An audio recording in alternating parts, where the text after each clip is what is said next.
வணக்கம். கும்பராசி அன்பர்களே, உங்கள் ராசியிலிருந்து சதய நட்சத்திரம் என்ற இந்த நட்சத்திரத்திலிருந்து ரோகிணி நட்சத்திரம் என்ற ரிஷபராசி வரை சந்திரனின் பயணம் சொல்லும் வாரம் இது. குரு பகவான் உங்கள் ராசியை பார்த்து கொண்டிருப்பதும், உங்கள் ராசியின் 2ஆம் இடத்தில் இருக்கக்கூடிய சனி பகவானை செவ்வாய் பார்த்து கொண்டிருப்பதும், குரு பகவான் பார்த்து கொண்டிருக்கும் போது ராகுவுடன் சேர்ந்த இந்த குரு பகவானின் பார்வையானது சந்திரனுடன் சேர்ந்து வரும்போது மனோகாரனுடைய எஃபெக்ட்னால உடல் ஆரோக்கியத்தை பற்றின எண்ணங்கள் நிறைய வரும். 2ஆம் இடம் என்ற குடும்பஸ்தானத்துக்குள்ள போது சில கவலைகள் வரும், மனக்கவலைகள் வருவதற்கான வாய்ப்புகள், நோய்கள் வருவதற்கான வாய்ப்புகளும் உண்டாகும்.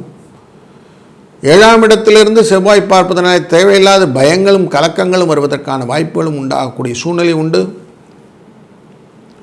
3ஆம் இடமான மேஷராசிக்குள்ள சந்திர பகவான் உள்ள நுழையும் போது செவ்வாயால் பார்க்கப்படுவது அப்படிங்கிறதுனால தனலாபத்தை கொண்டு வரும். 4ஆம் இடத்திலே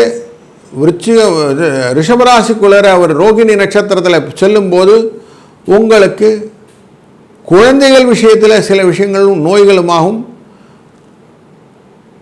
ரிலேஷன்ஸ் கிட்ட கொஞ்சம் சண்டைகளும் வருவதற்கான வாய்ப்புகள் கொஞ்சம் சற்று எச்சரிக்கையாக இருக்க வேண்டிய வாரமாக இந்த வாரத்தை மனதில் கொள்ளுங்கள்.